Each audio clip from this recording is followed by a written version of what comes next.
Well, since 11 o'clock, I will get started. I think we're already recording. So first off, just want to say good afternoon or good morning. Thank you for being here and taking time out your day for joining us, Maria and Brittany. Thank you. First, I'll start off. I'll let you guys introduce yourselves. I guess we'll go alphabetical order as far as last names. So first off, Brittany Dez, would you like to introduce yourself to everyone? I think you're on mute still. Hi, can you hear me? Okay, great. Hello, everyone. My name is Brittany Dez, and I am a 2020 alumna of the University of South Florida, where I earned a minor in mass communications and a degree in political science. I was born and raised in Miami, Florida, by a hardworking Haitian mother, and we both now call Tampa home. During my time at USF, I was involved in various leadership roles on campus, such as the Student Alumni Association, the Order of the Golden Brahmin, and student government. The Order of the Golden Brahmin is USF's premier leadership organization, which selects students willing to promote, protect, and preserve the university. I was involved in student government for 4 years, primarily serving as a volunteer, a 2-term senator, and as the assistant director of outreach and recruitment. I then made history after being elected as the first Black woman and first woman in over 20 years to serve as USF student body president. My dream is to attend law school in fall 2022 in order to make a difference in the lives of others through public service and advocacy. This summer, I interned in Washington, D.C. with the Office of Congresswoman Kathy Castor, where I attended briefings, hearings, and learned about constituent issues and directed them to available resources. I was able to choose a desired topic as a capstone project for the internship, and I chose to focus on food insecurity and mental health on college campuses. I presented on HR 3100, which is a Student Food Security Act of 2021, which would expand the eligibility of students to participate in the Supplements Nutrition Assistance Program and establish college student food insecurity demonstration programs. I also presented on HR 2914, which is the Improving Mental Health Access for Students Act of 2021, which would make it a federal law for suicide prevention resources to be added to every student ID.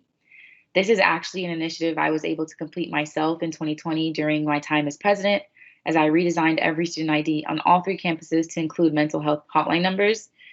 The highlight of my internship was that after my presentation on HR 3100 and HR 2914, the Congresswoman decided to co-sponsor both of the bills. In relation to the UN Sustainable Development Goals, Representative Castor focuses on issues vital to Tampa Bay area families and businesses.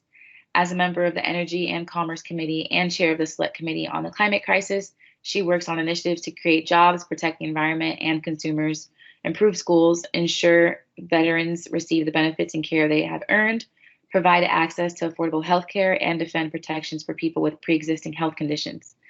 I was able to work on constituent letters that pertain to infrastructure, economic growth, and life below water, to name a few. If you want to get involved with Representative Castor's office, please visit castor.house.gov, click the Students tab, and then the Internships tab to apply. I took the LSAT a week and a half ago, and I am now in the process of applying to law schools and being hired to work on a gubernatorial campaign for the remainder of my time prior to starting law school next fall. If you are in undergrad and have a calling to public service and government, I suggest getting involved with student government, located on the 4th floor in the Marshall Student Center, and working for local or statewide officials. Furthermore, if you have a passion for public service and the law, I suggest visiting the 13th Judicial Circuit State Attorney's website, which is www.sao13th.com, to apply to be an intern, where you get to attend court and assist attorneys with their day-to-day tasks. I actually did this internship myself in 2019. It was a great experience. And whatever it is that you decide to do, just remember to dedicate your time to improving your skills and start networking as soon as possible. Thank you. Thank you, Brittany. I'm sorry for saying your name right. Your name incorrectly. I apologize. I knew one thing. If you weren't going to say you were the first Black female president, I was going to have a problem with that at school. Also, just a word. I don't know if you probably never met this young lady. Her name is Jocelyn Hall. You guys would be great to work together. She was in our program at SSS, and I always call her Mayor Hall because everything she does is like on the path to be like mayor of Tampa. So just from what you're saying, your resume, if I could ever connect you guys, I think it would be a great for you guys to work together because two women who have a strong passion for the political structure and how things are done, how things can improve. I think you guys would be like a great team if I can ever connect you guys because she was kind of on the same mindset. Yes, definitely. Thank you. No problem. And next up, we will have Maria to come through. I ain't gonna mess up your last name, boo. I ain't even gonna try. Is it fair? How do you say it? Morales. Morales. Oh, okay, it says a F. I see a F last name. That's why. Oh, I have two last names, Morales Ferrebus. Oh, Ferrebus. Okay, cool. I can say that right. Cool. I live in California a little bit. I got a little accent sometimes. But Maria, but thank you for being here as well. Again, I'm a hush. I'm gonna let you introduce yourself to the people. Thank you, Ryan, and thank you, Brittany, for such amazing introduction. It's fantastic to hear everything you've achieved so far. I am also an alumni from USF. I graduated in December of 2020. I had a Bachelor's of Science in Business Analytics and Information Systems and a minor in Environmental Policy. Through my time at the University of South Florida, I volunteered with so many different organizations working with environmental and climate activism and empowering other students to take action and to believe in their voices. I actually also did lobby for Kathy Castor in Washington, D.C.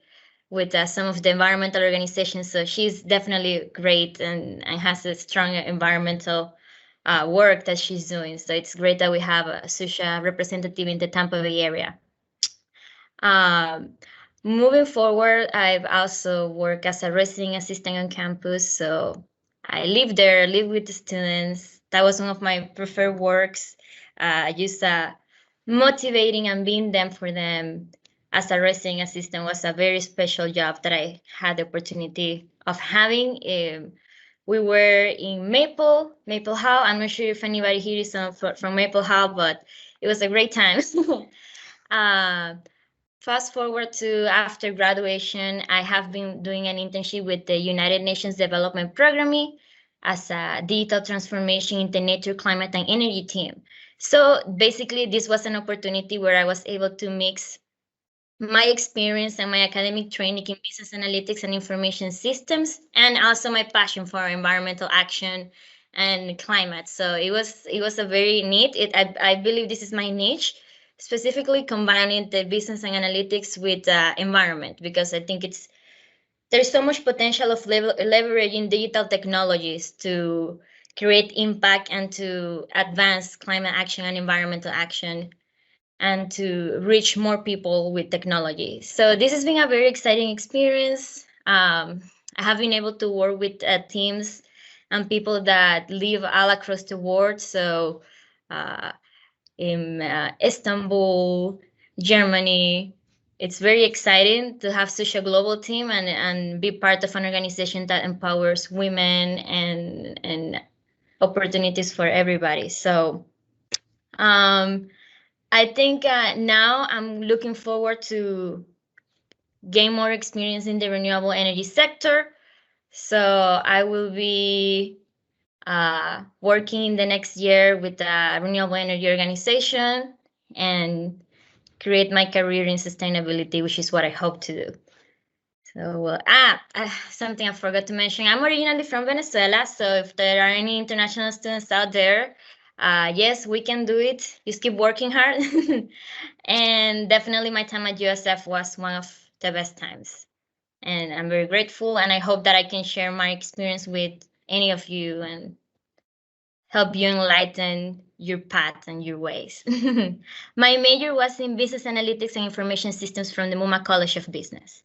So anytime in that major that we had any major work, I always try to combine it with my passion on environment. So it was great. It's always good to try to fit in your motivations and your different interests as you can and find your niche.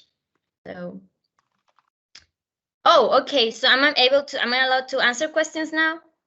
I have some questions. I was about to say, we're gonna have, I'm gonna be navigating through the chat and make sure if anyone has any questions, I'll be directing them to you guys.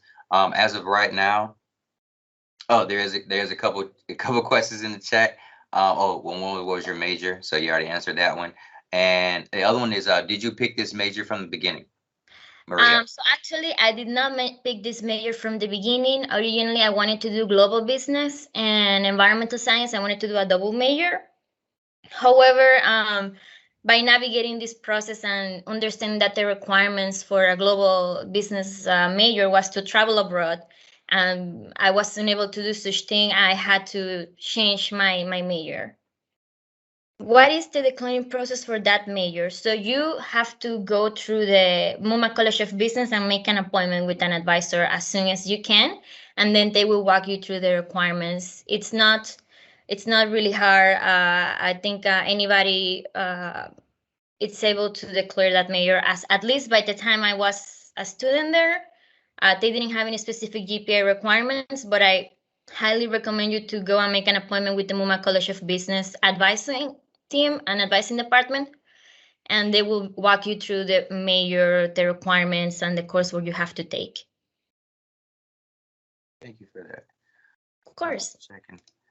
Well, I have a question for you guys. Both of you guys can answer that. Both of you two can answer that, guys. Both of you can answer it. But what's your biggest advice for finding a major, a career, or a passion at USF?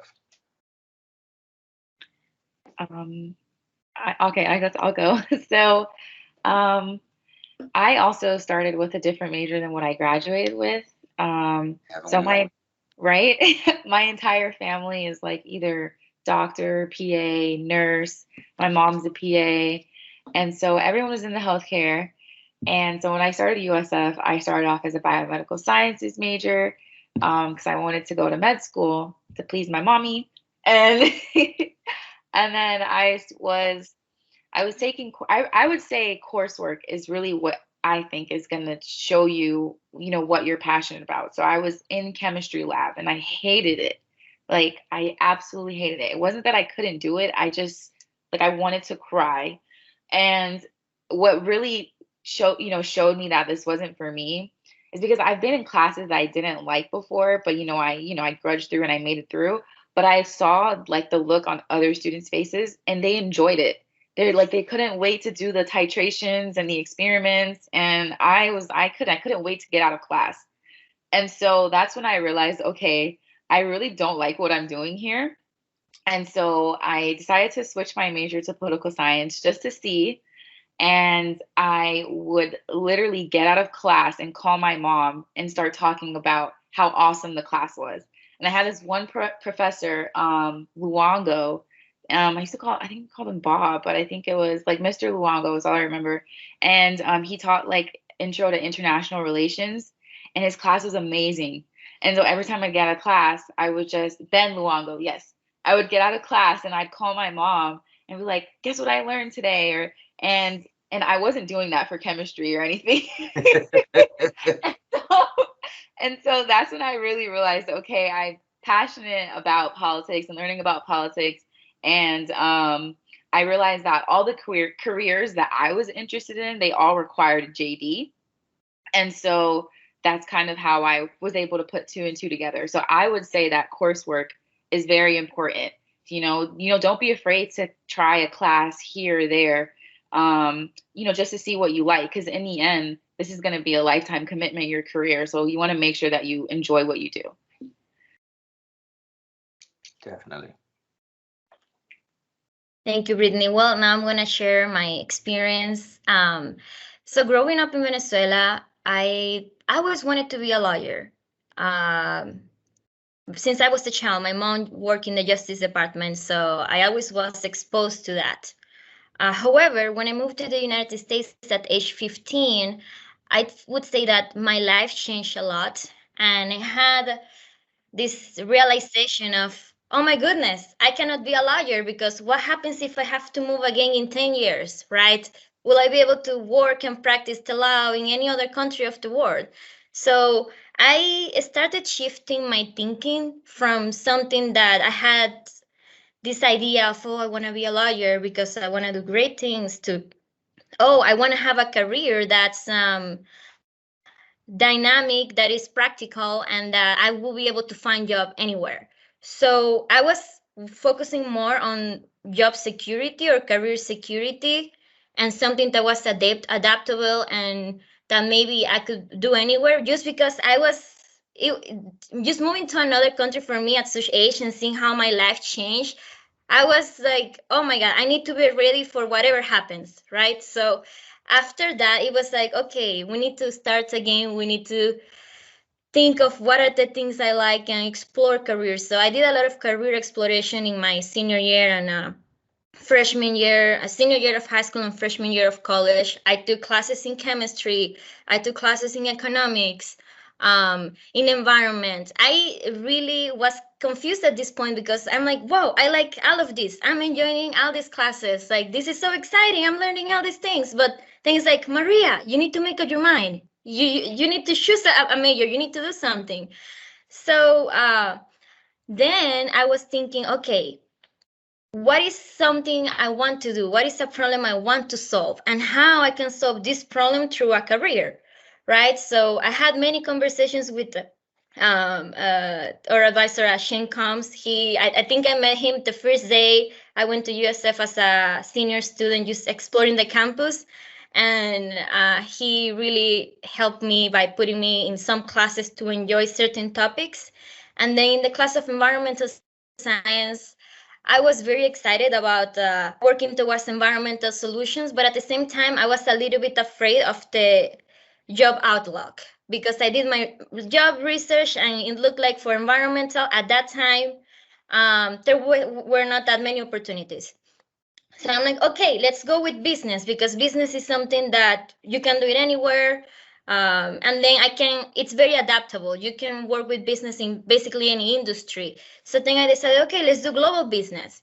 And then later on, I wasn't able to move forward with that. And then I'm like, okay, what's the next class the next major in the business department that it's exciting and that has many job opportunities, which is why I picked up business analytics and information systems. It wasn't necessarily because I love coding or I love analysis. It's because it's a major that equipped me with challenging courses and skills and tools that are that have a great outlook in the job market. However, I must say that it was through my advocacy work and my volunteer work through the environmental organizations that I did and working in my student organization and doing all this extra work out of school that I really found that my passion is in sustainability and doing sustainable solutions. However, in USF, there was not an undergraduate major for sustainability. So what I did was just to keep moving with my major, complete my major, and do a minor in environmental policy, which is the next best thing I could do. So sometimes, maybe if you have scholarships or if you have requirements that you need to graduate at a specific time, you may not be able to change your major because you may lose funds, and it's okay to sometimes just stick with a major if you don't have many other options. It's important that you complete your degree because later on, once you complete your degree, it's okay to switch your career or to learn new things. Whatever career you choose, unless you want to be a doctor or have a specific career path or an engineer, you can always switch in the future. But it's important that you do things that excite you right now and that you will want to do in the next 5 years at least. So yes, that's my advice. Maria, one thing you said that stuck I like was what problem do you want to fix to find your career? Of course, yes. I've never heard that approach, so I really like that. I may use it with my students because I come across a lot of students who don't know what they want to do. And one thing an upper bound, they told us find something you do for free and get someone to pay you to do it. And that was one mindset to go about. And mine was I kind of switched it because I would say that to students, but they were like, they got it, but it was kind of like, So I would be like, okay, imagine if your salary was not based, it wasn't like foundation based, like you were paid by how well you did your job, meaning as in an elementary school teacher could get paid more than a doctor if that doctor sucked. Then what would you pick? And it gave a lot of students a different perspective, like, dang, if I can get paid more than a doctor just doing what I love, what would it be? And it kind of helped students find their career. So I just want to say thank you for that other option as far as like what problem do I want to fix. I really like that option as well as a way of helping students find their future. Because at the end of the day, when we're working out there, we're solving people's problems. We're Yep. getting paid for our time to solve a problem, to solve an issue. So when you have that connection and you have that, maybe it's connected to your life purpose of, wow, I'm solving this problem. I'm working in law. I'm creating something that's going to last 20 years, 30 years, right? And I'm excited because I have that vision. Or, oh, I'm working in medicine because I know I'm going to solve people's problems. I'm going to make them healthier. Or I'm working in business because I'm passionate about entrepreneurship, or whatever it is. The fact that you know you're working towards solving an issue or solving something, that really makes a difference in helping you find clarity. Exactly. I guess just with that being said, I just have a question. How did your your collegiate extracurriculars, how did they impact your not even like your academic, your collegiate lifestyle, but also your career path? Like how did what you did on campus affect, especially in a positive way, your career path? Do you want to take it, Brittany, or should I go? I know a lot of students are scared about being active because that first step is always the hardest thing, but I don't think many students understand how important that aspect of college is. It's like, if you're just going to go to college, go to class, and go home, you wasted thousands of dollars. Sure, I'll take this one first then. So for me, my extracurricular activities had a tremendous impact in, what I'm doing now and what I'm going to do in the future. Like I said, like I knew, okay, I want to do law. And, that stemmed from like just meeting a mentor on campus, which was Judalyn. And Judalyn suggested that I join student government. And in student government, that's when I realized I really do enjoy leadership. I like, being able to have an initiative and then complete it. So it's like an idea that sparks in your head and you can actually see it come into fruition. And I thought that was amazing. And so that's really when I guess you could parallel that to my internship in DC. Even to now, like I'm in the process of getting hired to work on a gubernatorial campaign. So, I started off as a volunteer, like I said before, and then as a senator, and then as the assistant director, and then I ran for student body president. So because of the attention that my election garnered, it gave me a lot of networking. So I was able to network with like the mayor and able to network with like people in the House of Representatives in Florida, people actually in the House of Representatives at the Capitol of the United States. And so that helped me with gaining more internships and more connections. And like, for example, this gubernatorial campaign that I'll be working on was literally a connection I made while I was student body president. So it's like a domino effect, if I can explain it in that way, is that because I, took that leap to join student government and get involved, and then the history that came with that campaign then also led me to get other positions currently now. So I would say it played a major role. And I would suggest to students that you can still network. You don't have to like make history to like network. You know what I mean? You can still network right now. And actually, college, I think, is the best time to network. I don't think you'll ever find a more prime time to network than when you're in undergrad, because everyone is right here. It's like a central hub. Any major, any professor, any researcher, they're all at your disposal.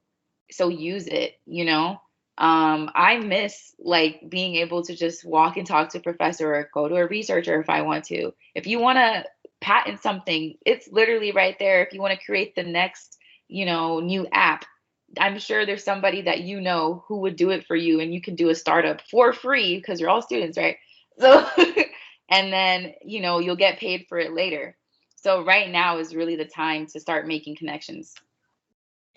Yeah, I don't think students understand the benefits they have of being an undergrad, how way more expensive things are in the adult life. You know, it's so much harder to find those resources. Yes, it is. Brittany is definitely right. It's very important to utilize the resources. I would say go to conferences, go to workshops. I think just this one conference changed my life. It was a Citizens Climate Lobby. They were visiting campus, and I decided to go. And at that time, I was thinking that I wanted to do some work towards environmental action, but I felt very hopeless. I didn't know what was possible to do or if there was actually any hope towards doing work to help save the planet. And in this conference, listening from scientists, listening from lobbies, and listening from community people, their experiences, and actually a solution towards climate action that this environmental organization was proposing, which was carbon pricing at the time, I was like, whoa, there is actually something we can do. And that made me really consider that there is a career path. And that was only the beginning, because after uh, going to this conference and really learning that I have a passion for this, I then just went and volunteered with so many more organizations, the Sierra Club, or climate, Citizens Climate Lobby. I did a boot camp of climate activism in Washington, D.C. Then we had a lobby day in the Capitol, and just seeing these hundreds of constituents going to the Hill and talking about why this is important for them was just very meaningful. So just taking the decision of showing up to this one conference that one day literally shift my career path, because it just opened the doors for me.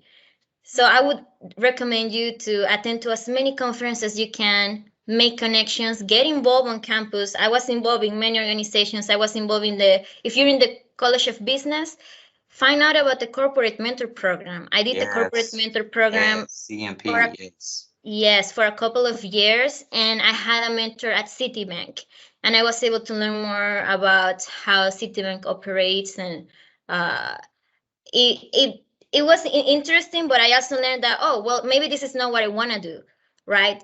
I did the intern for a day. That was an opportunity offered a couple of years ago, which basically you show up as an intern for one day in one organization and you learn about the operations of this organization. And that was also a great opportunity to learn and be hands-on in a specific company or industry to see how you like it and then make some career decisions based on that. So definitely getting involved and being out there, learning, being connected, that is something that can truly change your career. So definitely take advantage of those opportunities. You're muted, Brittany. I'd like to say, Maria made a great point about, if you do an internship, you can actually find out what you don't want to do. That's an amazing point, because you don't want to take a job and then that's when you realize, oh, I really don't like this. And that happens to a lot of people all the time. Yes. So it's okay to do an internship. Even if you suspect you might not like it, you want to be certain. So it's okay to do it. And so actually, I was able to do a 2019 internship on the public sector of law at the state attorney's office. But for this upcoming summer, I'm looking to do one for a corporate firm, because I want to see both sides. I don't want to find out way later, like, oh, actually, I don't like this, or I do like this. And so that's okay. Like right now is the time to make those mistakes. And they're really not mistakes. They're beneficial. So. Yeah, and I'm glad you said that, because I was actually going to piggyback off of what Maria's saying as well, because I have a few students who, students like, well, I want to be a nurse, until they enter to see a nurse, and they saw how nasty and disgusting it was to be a nurse, and they're like, I don't do blood. Like, how you not gonna do blood and poop and you a nurse? Like, that's all you gonna see. You know what I'm saying? So, yeah, so not only is it a good thing, I would suggest students to get some hands-on experience in your career to see if you want to do it, because you don't want to find that information out late. And also another thing you were saying, Maria, about opening doors. I have a mindset. I just say opening doors opens doors. Like, you sometimes have to take that first risk to open a door, take a risk of being active, or take a risk of doing whatever it is towards your career to open more doors for your career. So opening doors opens doors, like kind of what you were saying. So great. I'm loving what you guys are contributing right now. I'm looking in the chat now. I don't see any other questions, so that's cool. So I'm gonna keep throwing them at you myself. Um, Looking at a few, I have my own personal questions. What were some of the, I guess, if you can name anything in college that was I want to say a culture shock, but just very surprising when you first started? Like, was there anything that was like very, I guess you could say culture shock, or you just had to get used to try to come over that hump to become a successful student? Like for me, it was studying. Like I had to realize like high school studying does not work here. And then I had to realize that being active on campus is furthering your career. Those are like some of the lessons I had to learn early that I didn't know. Were there any lessons that you guys had to learn that were like, oh, okay, like dang, I didn't know this, or this is big that I need to do? I think one of the biggest culture shocks I had when first starting is just seeing people from everywhere on campus together. Like this mix of cultures and backgrounds, it was so exciting, and I was definitely inspired, and I think it was different, but it was one of the best parts. Just being able to connect with people from all different walks of life. In regards to something that was probably difficult, I would say just taking the or making the realization that those choices that we make or how we decide to spend our time has a big impact. You need to be wise on how you spend your time. If you're in college, you're investing money and you're investing time to learn something. It's not to just hang out or just show up and do the bare minimum. No, college is not to do the bare minimum because it's a time investment and it's a monetary investment that you need to really think of, wow, being in this class is costing me these thousands of dollars. I really need to do something about this or like take advantage of this.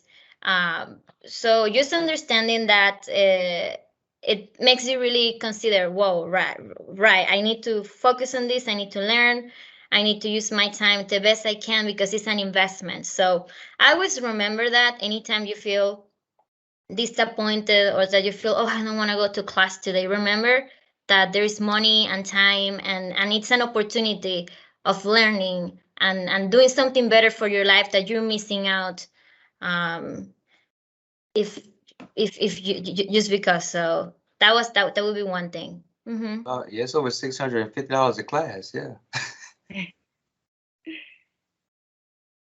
I would say for me, it was like she said, it's just, oh my gosh, everyone's here. It's so diverse, which I loved because the high school I came from before wasn't as diverse. I was pretty racially insensitive. And so I actually liked coming to USF and being able to find my niche, being able to join like organizations like Club Creole or the Black Student Union or Caribbean Cultural Exchange, and see other people that looked like me, because I couldn't do that in my high school. There was actually one portion of time where I was the only Black girl in the entire high school. And so I actually liked being able to come to USF and like see that diversity. I guess a shock for me is because USF was actually my first public school. So I've gone to Catholic school pretty much my whole life. And so I was like, oh, we can just get up and go to the bathroom. Like, we don't have to raise our hand. Like, like I don't have to tell the teacher I'm leaving. I'll just go, okay? Like, so things like that were interesting to me. But I like it. I was like, oh, I like this freedom, this autonomy I have over myself. Like, I'm an adult. I can go to the bathroom when I want. And so those are things I appreciated. I would say that the difficulty, which I wouldn't say for myself, but difficulty I saw with some of my peers. I've never been one to fall into peer pressure, but some of my friends, it's like they know they have an exam and they know they need to be studying, but instead they're like talking, going to a party, and then you start to see their grades drop or they're failing classes. And so I would just say, because a lot of times people will say to students, oh, college is the best time of your life. It's the best time of your life. And it's like, okay, it is a great time, but it doesn't need to be the only best time of your life. Mm-hmm. So you need to study, go to the library. Your friends, most likely, you can keep in touch with them after college, but a lot of the times you may not. You're gonna go separate ways, you're gonna get married, and then your kids' friends' parents are gonna become your friends. This is just life. And so I think that sometimes students get caught up in like, oh, I need to have fun because this is the only time I'm gonna get to have fun. And that's not necessarily true. Just get that degree, get that GPA, and you can have fun later as well. This is the first stage of fun. Exactly. You know, like, because high Yeah. school wasn't even real fun. You thought you was having fun in high school? Nah, it's fun in college, but that's just the first stage. Hmm. I see, Maria, there's a question you're gonna tackle, correct? Yes. So Martin, it looks like you have a background in civil engineering and you want to switch into a career in data analyst. I think it's a great switch to do. I believe as a civil engineer, you have a strong background in analysis and math. I know you probably took many calculus classes, so you have this strong quantitative skill, which is something very important for anybody who wants to work in data or as a data scientist. So some of the most common tools or softwares, depending on what you specifically want to do, are of course Excel. Then we have SQL, we have Tableau or Power BI, depending on to do work with visualizing data. But I think doing maybe a boot camp on becoming a data analyst or taking a few classes maybe from Microsoft. Microsoft has great classes in different in all of their data engineering and data science. Google also has good classes. Maybe you can take a couple of classes or bootcamp to really learn the ropes of this career and see if it's something you like. And then I'm pretty sure you will be able to find job because working with data right now, it's booming. There are many opportunities. There are even programs that will train you to learn what their tools are, and you don't have to have any background in data science. Even there are people who graduate with careers in humanities with no really quantitative background and still manage to be successful as data analysts because of the training of the organization. So I think it's definitely a good career switch that makes sense. It's okay if you don't have prior experience as a data analyst in most cases. So you just need to basically look up for careers in data analyst and try to see what skills that they're looking for you have already learned in your career as a civil engineer, and try to see how you can bring together these gaps. And maybe if there is a couple of courses or softwares that you have to learn on the side, it can probably take you 3 months or maybe 6 months the most if you to like master a program that is on demand right now. So just get in touch. Maybe try to speak with a career counselor or somebody from the MUMA College of Business and data analysis, and see if they can guide you. But just going through LinkedIn and looking for jobs in data analysis, you're gonna see a lot of jobs. And then just go through the job requirements and see what they're looking for, and then try to do some research on programs that will help you bring together those gaps. Is that help you with your question, Martin? Is there anything else? No, Yes, the I'm talking to masters. advisors to see what classes may transfer over to the data analytics side from the class you've already taken. I would always talk to an advisor to see if they have any suggestions or any advice on some of the class you've taken in engineering that may help with data analytics as well. Yes, I think the masters in data analytics, MUMA, may require you to take a couple of classes before starting the masters. But definitely, if that's something you're interested, most likely go and speak with the advisors. But you don't have to have a master's in data analytics to start a career in data analytics. You can get started now with the experience you have, or maybe take a couple of courses to bring in the gap. Because right now, since there are many people switching careers, a lot of technical recruiters accept any courses that you take from online schools or boot camps, because it's a skill that is strongly in demand. So basically, they take almost anybody. So yes, definitely there's opportunity for that. I've been seeing something was finna get tight, but it's just been kind of loading for a second. So I don't know if that question's coming through yet. But I actually have another question for both of you, for the panelists. I guess for whatever position a student may be competing for in their career, what do you think is one thing they should start working on now to be more competitive in the field? I mean, whatever field they're going into. I would say writing, at least for like the fields that I know I've been applying to. There's this one course that USF has, which is called Writing for the Mass Media, which I thought was very beneficial in applying to internships and jobs. So a lot of, if you're applying to like law related or government, political, or any political related positions, you need to have like, experience writing for the media. So that'd be like AP style writing. And so that course was very beneficial to me, to teach you how to write press releases, leads, articles, and things like that.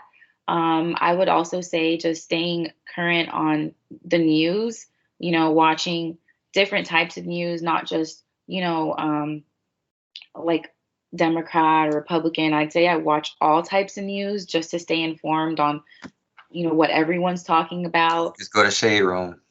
Or I would also say, aside from watching the news, you want to probably stay updated on any policy changes. So national policy, local, statewide policy, anything that's happening internationally as well.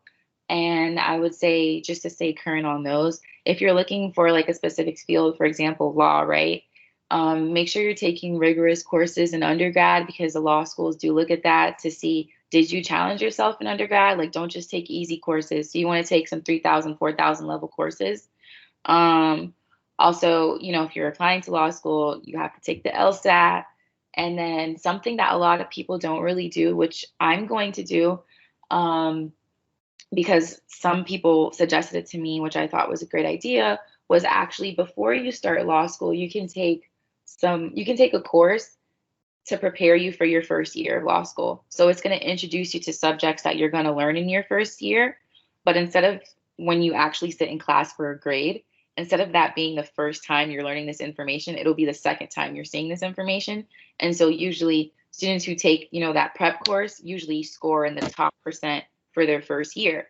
And so when you score in the top % for your first year, that usually sets the tone for, the jobs you're able to apply to or the interviews you're able to get for a firm. And so that's really important. And so that's all I would say, like, as far as like the fields I'm familiar with. And I'm sure like Maria can give some input for like her fields. Yes, I think something that has made me have this competitive edge, it's my extracurricular activities. And is not only in school or in college, it's not only about how good of a student you are or how of a strong GPA you have. It's also important to think about what you have done, right? What is something that you have done that has created an impact in something or something, right? And by that I mean my involvement with the student organizations, funding a student organization on campus, which is the Climate Action Coalition. I think that shows that you have initiative, that you have leadership, but also going back to what Brittany was talking about, challenging yourself, it's very important. I think in my business analytics courses, I believe I should have taken a few of the harder classes because I took some intermediate classes, and honestly, those classes were not very helpful at the end of the day with building the strong skills that maybe I could have obtained with a different course, right? And I feel like one of the reasons why that happened is because with this business analytics bachelor's, the way that it's structured is that you have to take many business classes, and then in your last year is that you take the business analytics courses. So sometimes not all the classes are available, and then you just have to take whatever is open, which can be a little bit of a disadvantage, but there are many opportunities to strengthen your business analytics acumen through online courses or online opportunities. And also, if you can build your portfolio or your GitHub with things you have done, with some of the analytics work, or maybe if you know a language such as Python, if you can store out the work you have done through school and then show it when you're in your interview for a job, it shows the things you have accomplished, that you're capable of creating something, of making something. That is very important to be competitive. And yes, showing up, being involved. I did a elevator pitch competition. Even if you don't win, just having those experiences and putting them in your resume, it really helps. It's something that I've noticed has helped me through this interviewing process of finding a job after graduation. And okay, so we have a few questions. Yeah, I see the questions in the chat. There's one that says, what would you recommend? Staying in India and getting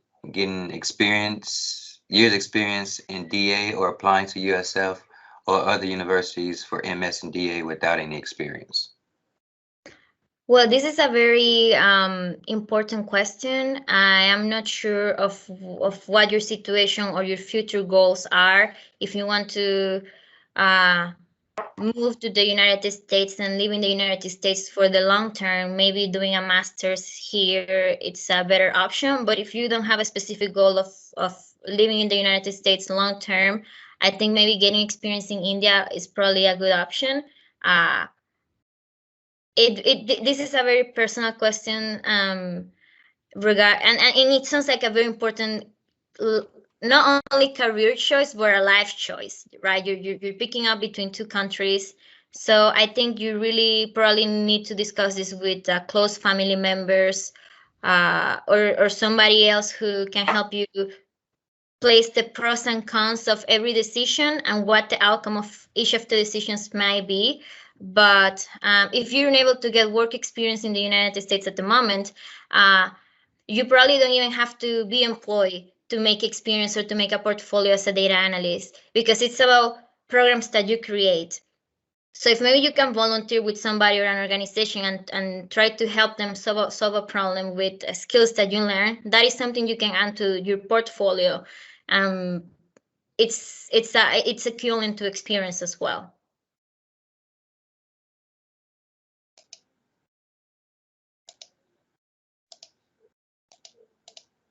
Thank you. Oh, I see. Sorry, I think it looks like he had clarification. More to it.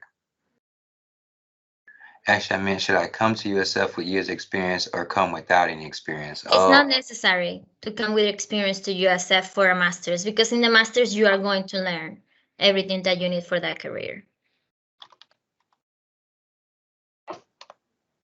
But I would strongly recommend you to make an appointment with a USF MUMA advisor, so they can better guide you through the requirements and analyze and assess where you currently are and see how you can get to the goal of completing your master's.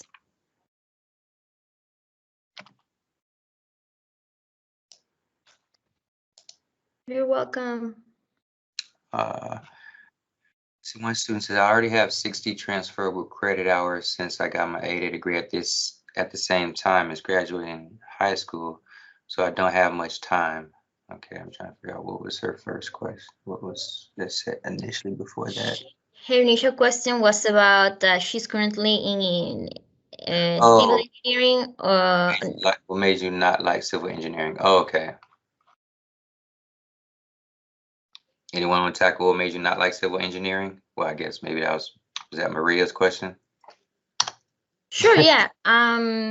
Okay, it looks like you have a lot of credits at the moment, so it's probably crunch time, which means you need to make a plan, right? And decide within the next 3 months what are going to be your next steps. So this means go on LinkedIn, talk with people who are currently in that career in civil engineering, or talk with students maybe who are seniors or who just graduated, and learn from their experience, so you can really decide if that's something that you don't like, right? Before you actually take this decision of, yes, I don't like this, I will want you to first discuss with people who have more experience in that area, who can tell you more insights of what it means to work in that discipline. So that way you can be like, oh yeah, this is most likely a no-no. And then at the same time, it's important that you start thinking of something else that you're passionate about, and see how you can transfer, or how your credits can work towards another career. Okay, you're trying to get an internship, that's great, but you can always talk to people, you can always reach out and have conversations with them. Is there another subject or career that you're interested on?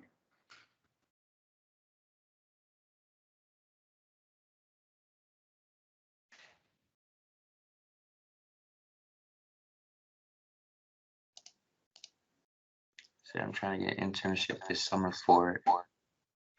And I was kind of interested in research and some sciences. Okay. Maybe you should discuss with the advisors in the science department. When I was designing for majors, I spoke with advisors in the College of Business, in the College of Engineering, in the College of Science. I spoke with almost everybody in USF, trying to in order to make this decision. So make an appointment with an advisor in the science department, and talk to them. You need to use whatever you have available at USF at the moment. So make a few appointments with the career advisors of the majors of your interest and get more insights, so they can show you the courses that you have to take, and maybe they can point you to speak with a few professors that can give you more insights into what it means to do that career. Yes, talk to as many people as you can, and also do research and think of what is the problem that you want to solve. Those are the main things that will help you choose what career to do.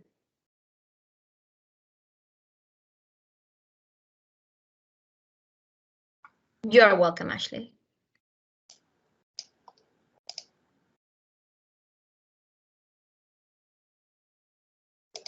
Is it easy to get a teaching assistant at USF?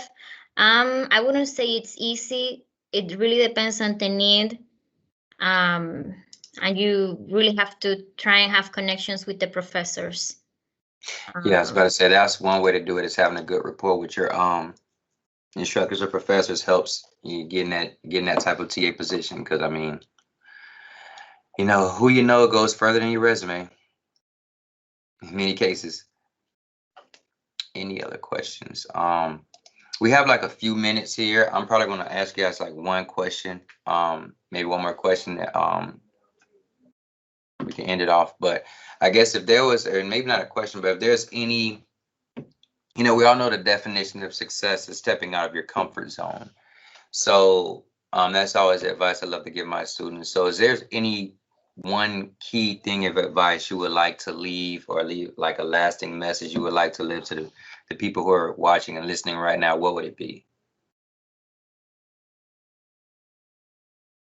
I mean, I know you guys have said a lot already, but I mean, if there's like one message you really want them to grasp. I would say listen to your gut, like that inner voice and that inner feeling, that tells you, kind of guides you in life. Just really hone in on that and really listen to that. I would say don't compare yourself to other people. Everyone's at a different stage in life, especially now with social media. It's so easy to see like, like, oh, look at this 20-year-old who just bought a house. Like, that's okay. Like, you don't have to have a house right now. You don't have to have a lot of things right now. You still have so much right now to get a house anyway. So right. You still have so much time. I talk to people who are older. I really love talking to people who are older than me, because I feel like they're so wise, especially people who are older than me that are in the career and field that I want to be in. So don't be afraid to go up to somebody and ask them, hey, can you mentor me? Because a lot of the times they would love to do that. And lastly, I would say is the same way somebody mentored you, turn back around and mentor somebody else. And that's what I'll leave you with. Thank you. Thanks for sharing. One thing that I could tell everybody, there are so many things. But it's okay if the decisions you take today are not maybe the best, because there is always opportunity to learn and to improve, and your bachelor degree is not gonna necessarily determine what's gonna happen with you the rest of your life, right? Sometimes we have this strong feeling of, oh my God, this is the most important decision, and it is a very important decision, definitely, because you're preparing yourself for becoming a person that's going to do work, right? But that doesn't mean everything. There are so many more things in life that are important, and there are so many more skills that you can gain as you gain more experience, as you go out there to the work, to the work market, the job market. And there is always more time to learn and to be better. So do what you're passionate about. Believe me, do something that makes you excited, that you want to wake up every day and be like, wow, today I'm going to do this. It's because at the end of the day, whatever work you do, you're going to be spending your time doing it. So whatever you're studying or whatever you're doing, do it for yourself. Don't do it for anybody else. Don't do it for anybody else's expectations. And remember, if you're happy doing something, if you love what you're doing, success comes behind that. Because a person that enjoys and uses their talents to do work is going to be successful because they love what they're doing and they're going to keep doing it. But if you're somebody who just is doing something because it's what the society expects of you or what your parents expect of you, you're probably not going to be so excited about it, and probably success will take longer. So do what makes you happy and do something that you're excited about. And if you still don't know what that is, go find it. It's possible that you can find it, talk to people, and just think of that thing that sparks joy into you, that thing that you want to change.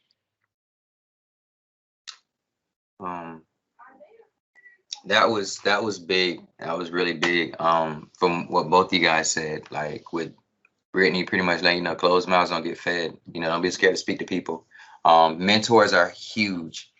I always tell people this: successful people have so many other people managing their lives, which means they have mentors, they have advisors, they have Serena Williams has like a team of advisors, and no one will ever not call her successful, but she has a team of advisors.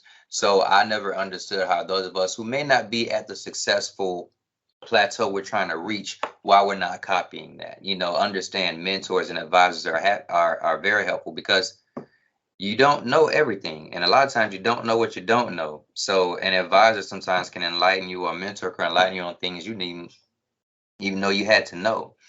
And especially with Maria, what you're saying as well is very important. Be passionate about what you're doing. I know many students right now are chasing a bag, but understand, with social media, any career can be a bag now. You can be a teacher making $30,000 a year, and you go on social media and you display your teaching curriculum. And if it's working, guess what? Now you're getting a YouTube check and a public school check. So, you know, to me, I wouldn't say anything can be a bag, but if you really want to make underwater basket weaving a bag, you can. With social media, you know, it's possible now. So definitely, like you were saying, Maria, like chase your passion, chase what you love, because that's what matters. I'm just opening. Are there any other questions anyone else have while we're here? Because if not, I just want to thank again, Brittany, Maria, thank you so much. Brittany, I've heard so much about you through the papers, never got to meet you, so it's cool. Maria, I'm glad I got to meet you as well. I probably didn't introduce myself. My name is Brian Williams. I work in the Student Support Services Office of Undergrad Studies with SSS. So, and I'm here with, I don't know, is she still here? Because she's been, oh, there she go. She's still here. Okay. I was making sure you were still here. Making sure she's still here, really, because she's a good partner of ours working with me. So I just want to say thank you for letting me be a part of this, let me moderate it. Thank you. Oh, no, it's cool. You know, I love it. I love meeting new students. I love meeting the future people are going to take care of me when I'm old. I appreciate that, you know. No, this was awesome. If Social Security's still around, you know, I just appreciate the people who are going to be contributing to that. But well, we're just excited that this year we were able to have alumni representation, and I think that you are both wonderful student leaders and inspiration for students that are currently trying to be mindful of what they're going to do with their life, why are they here, what major to choose. So I'm really glad that you all expressed the experiences you had initially, especially with just picking the path. It's not an easy way to you know, begin college when you want to just have fun, and you have to be serious too and think about what you're here for. But that experience of really connecting with the USF community, the local community, getting engaged, finding leadership or places to be able to make that impact really helps build and kind of get you to focus on what you want to do in life. And we appreciate both of you and everyone here. And this was recorded, so the students that couldn't be there here because of class will be able to watch and learn from your experiences. So thank you. Thank you so much. Thank you for having us, and have a wonderful day. You all. Yes, thank you. Thank you so much. It's always great to give back to the USF community and to guide students who are going through the struggle of figuring out what to do with their lives, because I experienced that a couple of years back and it's challenging. So any help that I can give to anybody, please connect with me on LinkedIn and shoot me a message. That way I can talk to you and maybe guide you, because choosing a major and choosing what to do with your life, it's big and it can be challenging, but you have us, you have your wonderful team at USF of advisors, and you have all these amazing people that are able to help you. Just ask for help and you get it, most definitely. Thank you again. Wonderful. Thank you all. Have a great day.